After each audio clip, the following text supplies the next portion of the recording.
On December 3rd, 2020, Washington State Senate Bill 5395, known as the Comprehensive Sex Ed Bill, went into effect. It requires all public schools to provide comprehensive sexual health education by the 2022 school year. The bill specifies that teaching should be age appropriate.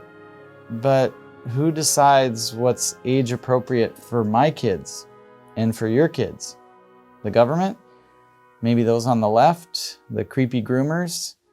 Parents in Washington State have been standing up as a literal wall against sexual indoctrination and a perverse agenda by the radical left that amounts to grooming kids at extremely young and impressionable ages to become sexually awake and interested in experimentation. Leftist magazines like Bustle are already espousing having classes like porn literacy, which have already been found in some New York City schools.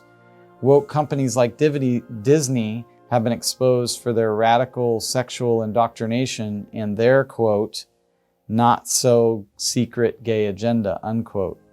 My wife and I homeschooled our kids to protect them from overexposure and perverted moral standards. Now I want to protect the kids in Washington State and the entire nation. Sexual education should be left as conversations between parents and their children. It should not be left to the woke educators and potential groomers seeking to sexualize or indoctrinate children into early sexual awakening and age-inappropriate exposure that alternate lifestyles. I was sexually abused starting at a very young age. We also raised 3 great kids, and we had appropriate conversations at the appropriate time for each of them. I know firsthand what it is like to be groomed and the nasty effects of that. My wife and I also know what it is like to work with our own kids to help them understand both their responsibility and God's gift to us through the unique area of sex. We did not engage in discussion with our kids or their friends about gender. If another adult would seek to have such conversations with my kids, I would assume they need to be investigated and likely incarcerated. God determines gender right as life begins at conception.